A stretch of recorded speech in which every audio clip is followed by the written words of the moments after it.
2024 के इलेक्शन के माशरे के ऊपर बातचीत करने के लिए मौजूद मेरे साथी इब्राहिम रऊफ साहब, इस शहर के हल्के के राष्ट्रवादी के विधानसभा अध्यक्ष सभागृह के साथी जफर ममारी साहब, मुमताज शाह जी, मेरा अजीज भाई दोस्त मुन्ना साहिब जी, सोसाइटी के जिम्मेदारान असलम शेख साहब, अजीज दबीर साहब, नौशाद अली खान सोरी साहब, रफीक बामे साहब, हसीब शेख साहब, शहबाज लाजमी साहब, और इस क्राउड के अंदर मेरे बैंक के मेरे मैनेजर से लेके पूरे आगे पोस्ट तक गए हुए देशमुख साहब नजर आ रहे हैं। देशमुख साहब, आपका भी इस्तकबाल। अस्सलाम वालेकुम हाज़रीन जलसा। खुशी हो गई, इतने साल बाद नजर से देखा, थोड़ी दाढ़ी बड़ी हो गई देशमुख साहब।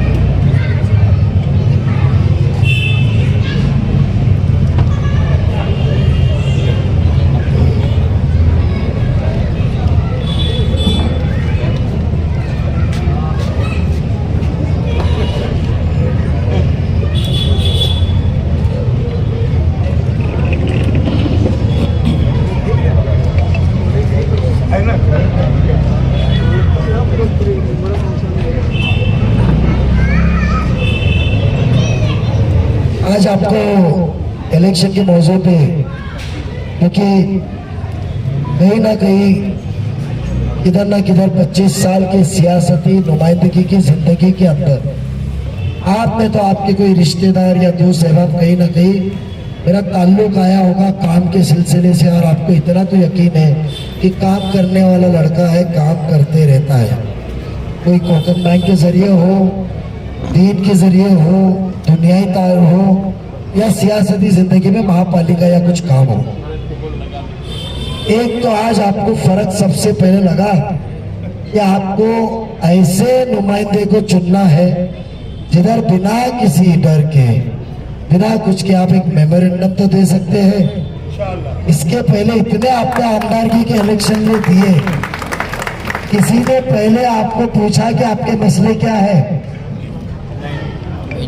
पूछा किसने? आपकी तकलीफ क्या है, डिमांड क्या है? आए, कॉलर किए 10 पुलिस, हिंदू मुस्लिम, जिहाद 20, और गाड़ी में बैठ के भाई अपनापन महसूस हुआ, अपनापन महसूस हुआ। यही एहसास दिलाने को हमने इब्राहिम भाई को कहा था, थोड़ी सी मेहनत कीजिए।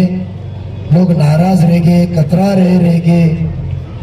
नजीब से मोहब्बत है, पर नजीब से मोहब्बत होने के बाद में नजीब के साथ जो एक पार्टी है उससे हो सकता है हमारे इख्तिलाफात है, नापसंदी रहेगी तो हम इसको वोट दे या ना दे। आवाज आ रही है ना? ये बात की वजह से कहीं तो भी कतरा रहे होगे आप। कुछ 2 हफ्ते पहले जावेद तबीर, कौन सी बिल्डिंग है वो, क्यों वहां पर बहुत से सेक्रेटरी और उनकी मीटिंग थी। आपको जो पहला मुद्दा है ना, ये आज आपने लिखा है, उस मीटिंग में कोई मेमोरेंडम नहीं था, कोई डिमांड नहीं थी, मगर एक फिक्र,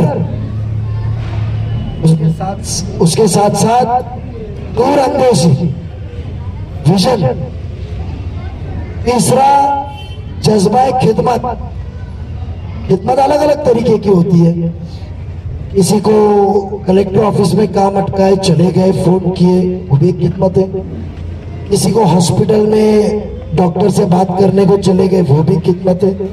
किसी के लिए पुलिस स्टेशन में गए, किसी का पानी मसला, किसी का टैक्स का मसला, किसी का एडमिशन का मसला, किसी का बैंक के कर्जे का मसला, कुछ भी मामला हो सकता है, वो खिदमत में आता है। तो जज्बे खिदमत क्या साथ होता है कि हम वो नुमाइंदे हैं जो अवाम की जरूरत है। क्योंकि अल्लाह ने हमको, जब एक आलिम होता है जो दीन के अंदर काम करता है, वो आलिम तो बन जाते हैं, मुफ्ती बन जाते हैं, फिर वो जब खिदमत में लगता है तो बड़े से उनकी मुलाकात होती है, उसके बाद में आलिमों से, मुफ्ती से, अच्छे अच्छे लोगों से मिलते, वहाँ ख्यालात एक दूसरे के सामने शेयर करते हैं और उनको उनके अंदर कुव्वत बढ़ती है, वो अच्छे से और मसले का हल करते हैं। सेम मामला हमारा है। बगैर मांगे हमने कहा था कि उस दौर का मुमरा में सबसे पहला नशेबान ये वो सब तो मेरे चाचा ही थे, आर्किटेक्ट एम एच बापे साहब, आर्किटेक्ट जो थे सलाम रावल के और इनके मोहम्मद हुसैन बापे साहब। उस दौरान पे फिर एक और कॉम्प्लेक्स था जो बचपन में हम जब राबोरी से कोई कौसा गांव या रिश्तेदारी में आते थे शादी में, देखिए एक और आलीशान कॉम्प्लेक्स था। लोग मुमरा के उस दौरान में वफा पार्क देखने को आते थे। ये बात सच है। आज बिल्डिंग का 20 साल पुराना एलिवेशन देखो, सुल्तान मालदार, इम्तियाज पीरजादे, मुश्ताक खोत, शोएब पर्ली, इकबाल सरदार, राशिद खान, क्योंकि ये वफा के आपके सब चेक कोकन बैंक में गए थे, इनका अकाउंट कोकन बैंक में था। बराबर है ना देशमुख साहब? वफा का उस दौरान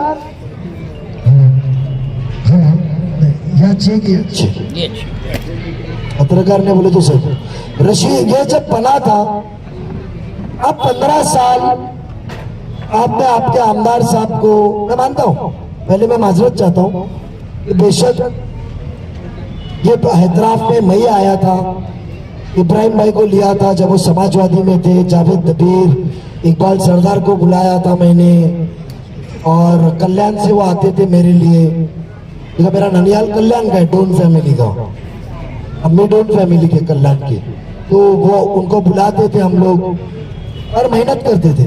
मैं मानता हूँ बट क्यों अलग हुआ वो मुख्तसर आराम से आपको बताऊंगा। बेशक आपको आप ये कहोगे कि बेटा तूने अच्छा किया। आज वफा बनने के बाद 15 साल आपने शादी में बुलाया होगा, बड़े बड़े हदीस के बयानात, बीजेपी का कितना डर है, कितना इस देश खतरे में है, इस्लाम कितना खतरे में है, ये बातें आपने सुनी होगी। वो इंसान को कभी लगा कि हर सोसाइटी की, हर बिल्डिंग की एक उम्र होती है, जैसे एक इंसान की उम्र होती है।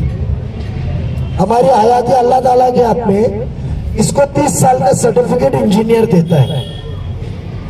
कभी उनको लगा कि ये बिल्डिंग कल खस्ती हालत में होती है तो ये वो मालिक जिसने बनाया उसकी मोहताजी आएगी आपके सर पे, क्योंकि जमीन आज भी आपके नाम पे नहीं है।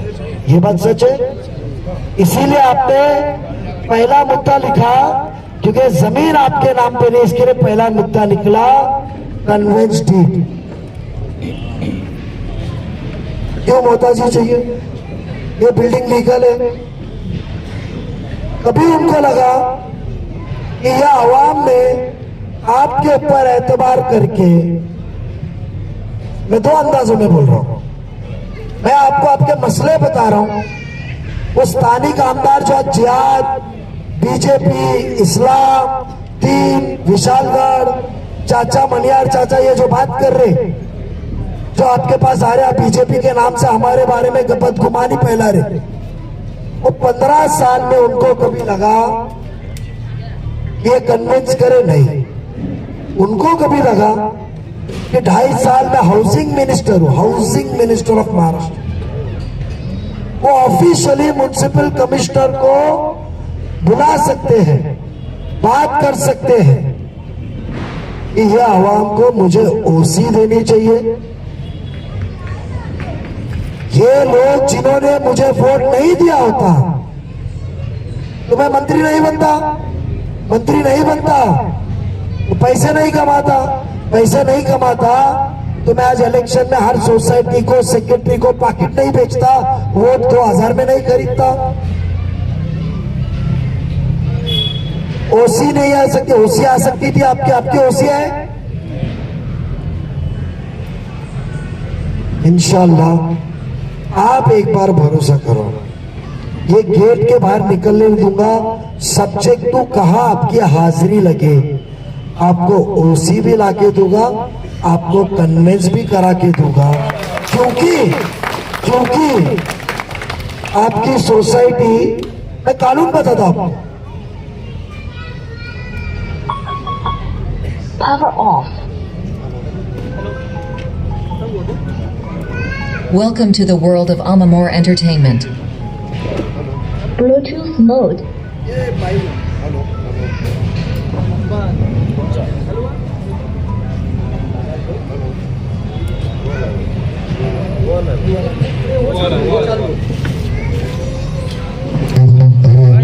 एको बंद करो। वो सुनो ना, उसको इधर रखो ना, स्पीकर बंद करो। 2018 में आपकी सोसाइटी रजिस्टर्ड है, 2019 में वोट मांगने आए थे, उनको ख्याल भी आया कि मैं जिससे वोट मांग रहा हूँ वो ना कभी पैसे की मदद के लिए आए ले, ना कभी वो पुलिस स्टेशन के लिए आए ले, ना कभी वो दवा के लिए आए ले, ना कभी वो एडमिशन के लिए आए ले, मगर तो भी ये मुझे वोट देते हैं तो मेरा फर्ज बनता है मैं इनके हाल चाल पूछूं, इनके मसले समझूं। सीधी सी बात है, सोसाइटी एक्ट के अंदर क्लियर कट प्रोविजन है, आप डीम कन्वेंस के लिए जा सकते हैं। मुझे रसूख तो मैं तो आज भी अल्हम्दुलिल्लाह अल्लाह ने ताकत, कुव्वत, सीरत, सलाहियत, तासीरत जबान में दी है कि बगैर अंदर के भी मैं आपके काम कर सकता हूँ, मगर करना चाहत ज्यादा है, इसके लिए इलेक्शन में खड़ा हूँ कि कहीं तभी आपकी जरूरतें पूरी नहीं हो रही। हमको सिर्फ वोट में वापरा जा रहा है, बट हमारी फिक्र नहीं की जा रही है। ओसी करा के देंगे, कन्वेंस करा के आपको देंगे, यह हमारा वादा है इंशाल्लाह। इतना ही नहीं, नहीं, वो तो बाएं हाथ का काम है, महापालिका का है, ओसी महापालिका की है। इतना ही नहीं, मैं आप जो बयान कर रहा हूं ना, हो सकता है कि एक बहुत बड़ी पैसे वाली ताकत मेरे खिलाफ उतरेगी, मगर अल्लाह ने जो मुझे नसीहत दी है, जो मेरा आदत है कि मैं वो ताकत के खिलाफ लड़ूंगा, क्योंकि उसके अंदर आवाम का सबसे ज्यादा फायदा है। आज आपके पास में ये कॉम्प्लेक्स लेआउट अप्रूवल है, ये एक लेआउट में अप्रूव्ड है, सिंगल बिल्डिंग नहीं है, बराबर है। अब मैं बताते जा रहा हूं, तुम्हारे भी ख्याल में नहीं आ रहेगा कि तुम ऐसे शख्स को वोट दे रहे हैं जो डॉक्टर भी है, जिसके पास दवा भी है, जिसके पास रास्ता भी है, और अल्लाह की दी हुई कुव्वत भी है, जो घर बैठे आपके मसले हल कर दे सकता है इंशाल्लाह। आपका लेआउट अप्रूवल है। जिस दौरान ये प्लॉट डेवलप हुआ था, इसके अंदर जमीन का 25% आपको गार्डन देना है, प्लेग्राउंड उसमें बनाना है, ओपन स्पेस देना है, ये कंपलसरी लिखा हुआ है। ये बात मानते हैं? है आपके ताबे में किधर बची हुई जगह पे इलीगल बिल्डिंग बन रही है? बताइए, आपने 15 साल ऐसे शख्स को जीत के दिया जिसके दरवाजा तो है ही नहीं, क्योंकि उसके ऑफिस ही नहीं है यहाँ उनकी। मेरे इंतजार में बताऊंगा तो आप फुर्सत में बताऊंगा कि आज तनकीद कर रहा है तो इतने साल कहा था, मैं बताऊंगा सीरे में इंशाल्लाह कि 15 साल में ऑफिस नहीं है कि सेक्रेटरी या मेंबर उठ के जाए कि हमारा ये सेक्रेटरी का फर्ज है और ये लेआउट के अंदर इलीगल बिल्डिंग बन रही है, ये पैसे कमा के हमारे हक की खुली जगह पे देके जा रहे हैं, इसको रोको। है कोई जगह? आपने उस दौर में जो फ्लैट खरीदा रहेगा, पूरे मुमरा में सबसे महंगा खरीदा रहेगा दबीर साहब, बरोबर का नहीं खरीदा रहेगा, तो क्या आपका हक नहीं है?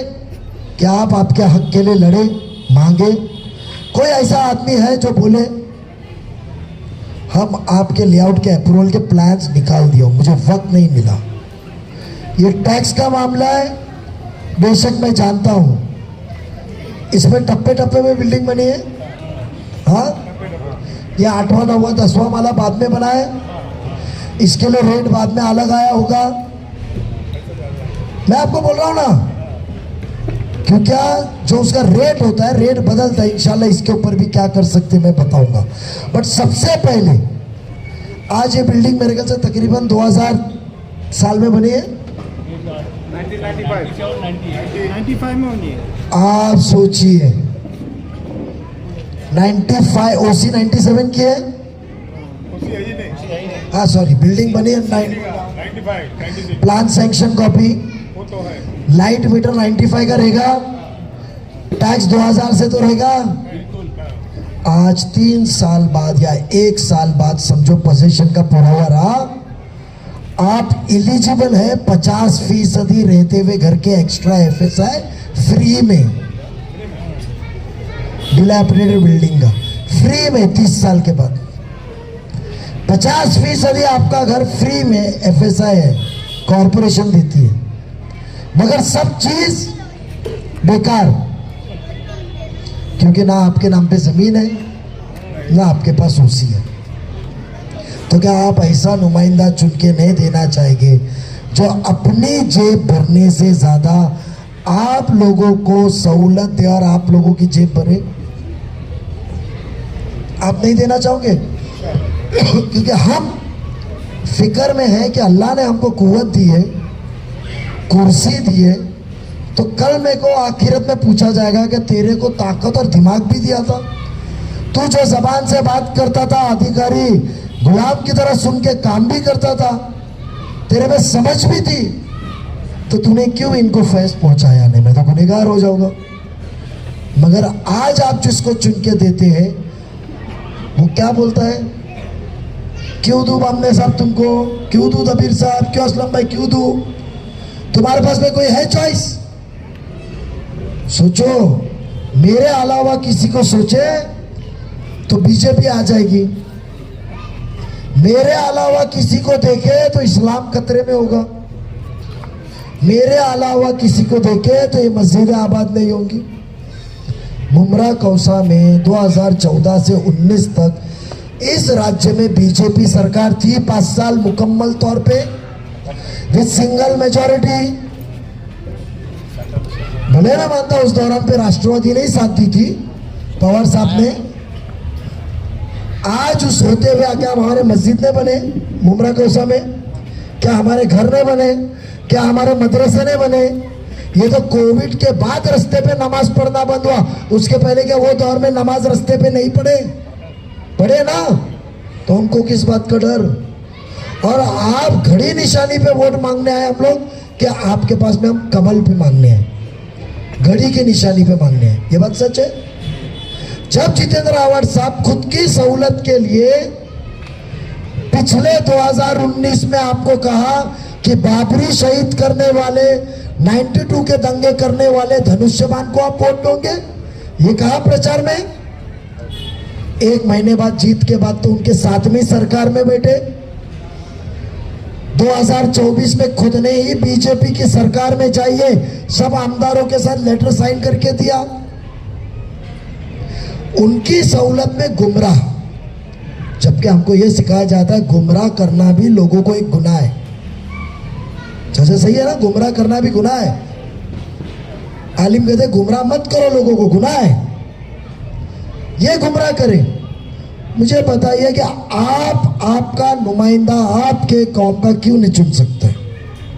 आप बहुत से रत्नागिरी से ताल्लुक रखते रहोगे, रायगढ़ से रखते रहोगे, या आजमगढ़ या बहराइच या गोंदिया से रखते, अपना गोंडा से रखते होगे, सिद्धार्थनगर से। वहां वोट कैसा होता है? ठाकुर ठाकुर के लिए लड़ता है, यादव यादव के लिए लड़ता है, वानी वानी के लिए, कुन्नी कुन्नी के लिए, मराठा मराठा के लिए कोकन में। तो एक मोमिन की तायद किया तो बीजेपी का हो गया। यानी मुसलमान की तादाद ज्यादा है। हमने 2 साल पहले सब्जेक्ट गए थे भाईजान, क्या मांगे थे कि हमारे पास 52% है, सिंधुदुर्ग से लेकर पालघर तक, पालघर से लेकर नासिक, नगर, पूना, सोलापूर, कोल्हापूर, सांगली, सातारा, नांदेड़, उस्मानाबाद, ये सब जिलों में एक मुसलमान आप हसन मुशर्रफ को देते हो, वो भी गैर पसंद करते, हमारे हिंदू भाई लोग पसंद करते इसके लिए। हमारी एक ही वाइट सीट है जिधर बंबई छोड़ के 50% ज्यादा मुसलमान है। जब मराठा अपने हक के लिए लड़ता है, कुंभी अपने हक के लिए लड़ता है, यादव अपने हक के लिए लड़ता है, हमारे में तो ये तबका नहीं है, हम तो मोमिन तो एक है, यह हमको सिखाया गया इस्लाम में। तो हम हमारे लिए सीट मांगे तो कोई गुनाह किए?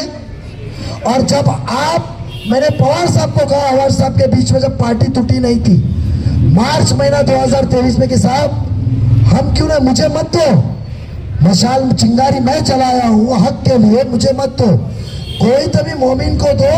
और आपके अवार्ड साहब को बोलो कि आप इतनी बड़ी बातें करते हैं, आप इतने महाराष्ट्र के नेता हैं, वो मुसलमान को कलवा से आप वोट दिलाओ और उसको जिताओ। भले सैयद अली भाई साहब को दो आप। जहां हमारे को हमारे हक की, हमारे हिस्से की जरूरत है तो सेक्युलर नाम का एक शख्स आ जाता है, कम तादाद में तो पूछना ही मत। तो हमने सिर्फ वोट देने का ठेका लिए, हमने क्या सिर्फ वोट देने का ठेका लिए? हमने क्या मोहताजी का ठेका लिया है क्या दूसरे के दरवाजे पे जाए? आज अपने कौम के लोग हैं, अपने इसके लिए सोच के आया ना मैं इनका काम क्या कर सकता हूं। ये गुर्मी को तोड़ना, आप महाराष्ट्र के अंदर इतिहास बनाने वाले।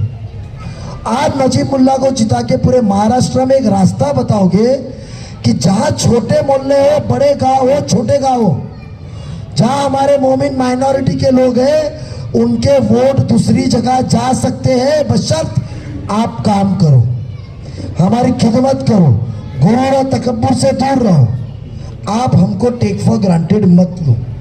2 दिन पहले एक मिल्लत टाइम्स करके कासमी, तबरेज कासमी ना, दिल्ली के शम्स तबरेज कासमी साहब का इंटरव्यू था मौलाना सज्जाद नोमानी साहब के।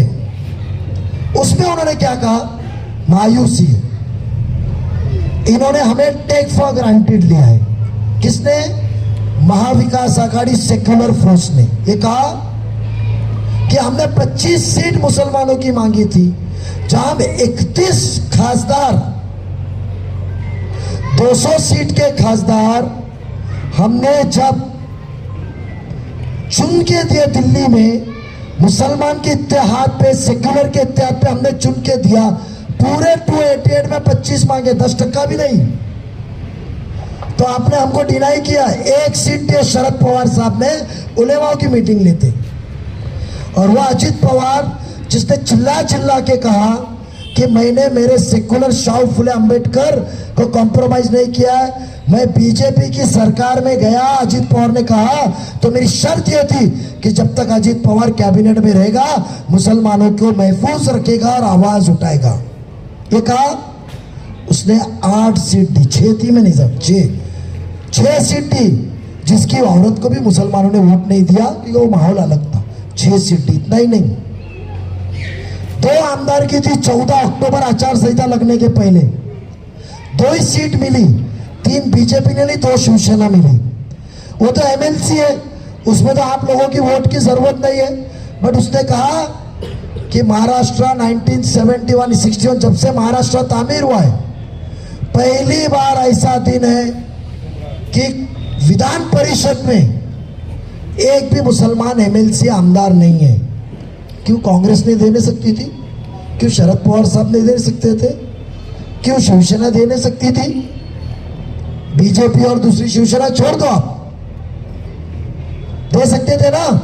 उसने कहा पहला ऐसा दिन है, 3 महीने हो चुके, एक भी मुसलमान नहीं है, ये कौम को आवाज की जरूरत है, मजबूत करने की जरूरत है।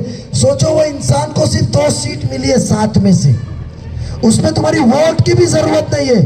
3 महीना पहले खासदार की में आपके वोट से धोखा खाया है वो इंसान, तो भी उसने कहा वो वोट दे या ना दे, मैंने कसम खाया था मैं इनको ताकत दूंगा। 1 सीट माजी महापौर सांगली, मिरज, कुपवाड़ा के इद्रिस नाइकवाड़ी को दी।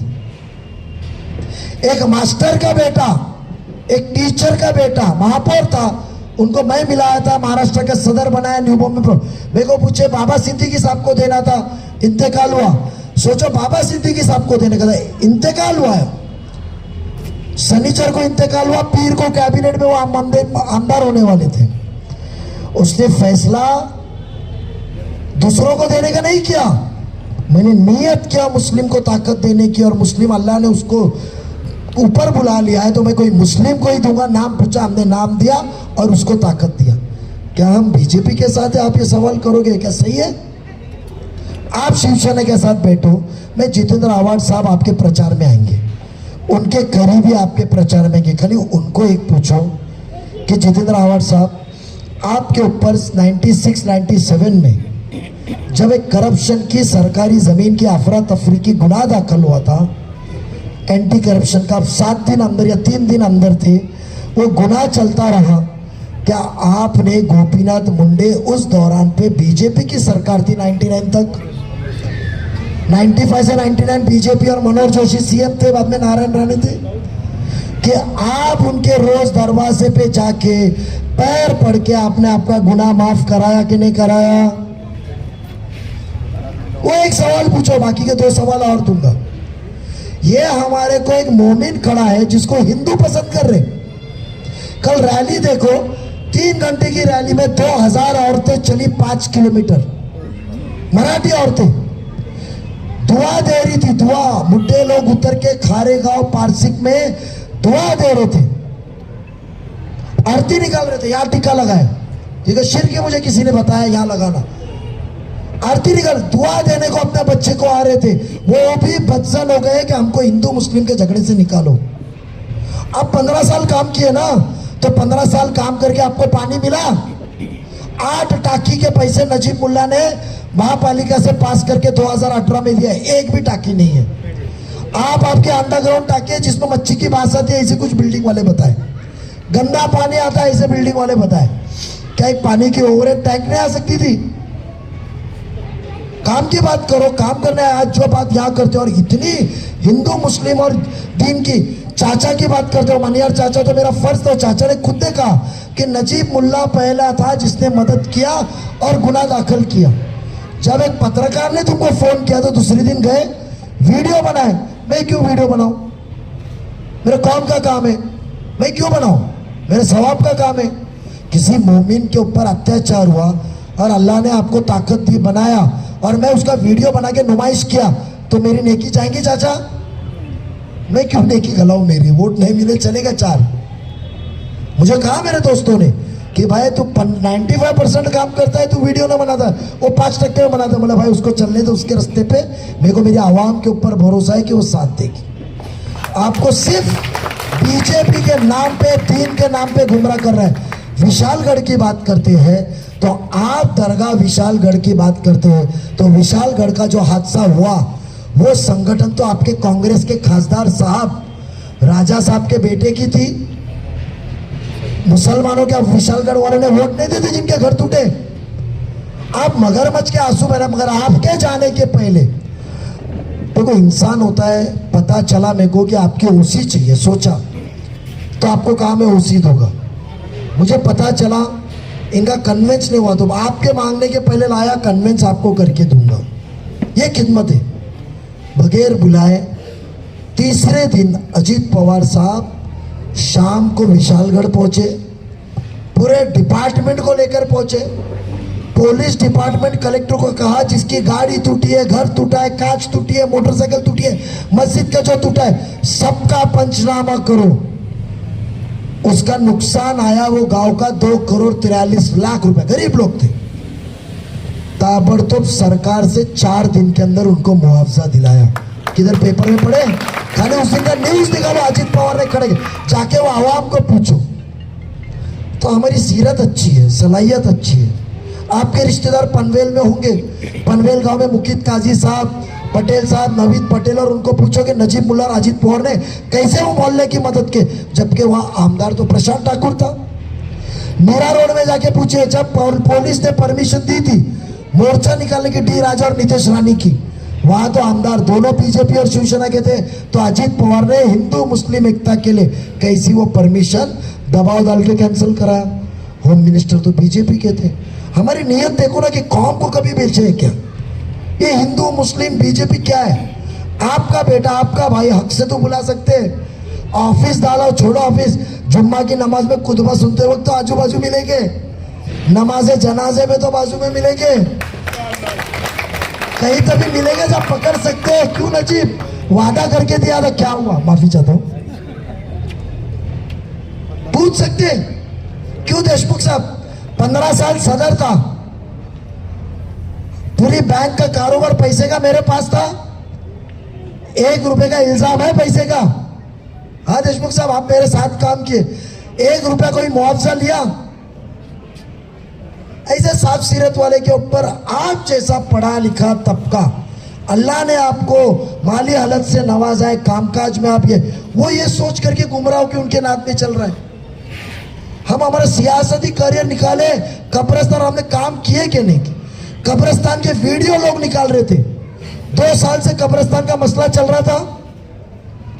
कोई इंसान को लगाने कि मैं मसला हल करूं, हाँ 2 मिनट, मसला हल करूं, 5 करोड़ रुपए लाए स्कूल के लिए, 5 crore, 53 teacher, 5 crore medium school के लिए, प्लेग्राउंड, स्विमिंग पूल। मैं आपको वादा करता हूं आपका रोड 30 मीटर का है। आज खूबसूरत वफा में भी आने को आपको गली लानी पड़ती है। मैंने मेरी बड़ी गाड़ी छोड़ के मुमरा में घूमने को छोटी गाड़ी में घूमना चालू किया। मुझे मालूम है आपको रास्ते की ज़रूरत है, आपको पानी के मसले की ज़रूरत हल करने की ज़रूरत है, आपको उसी की ज़रूरत है, आपको कन्वेंस डीड की ज़रूरत है।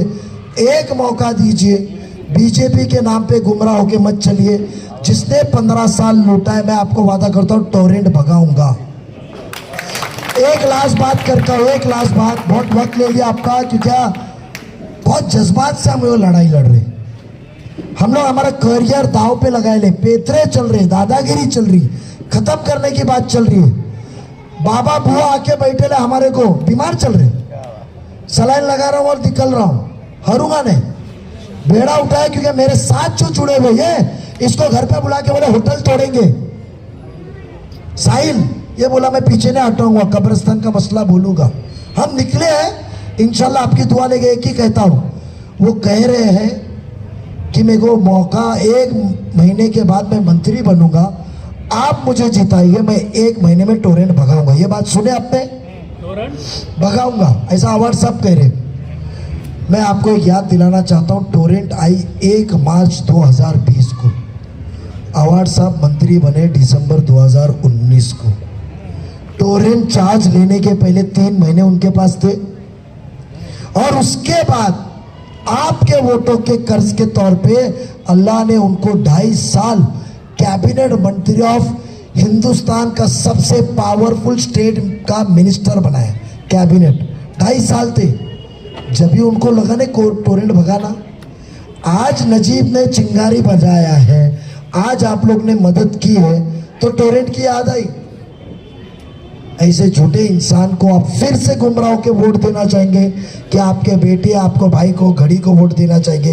ये फैसला आपका।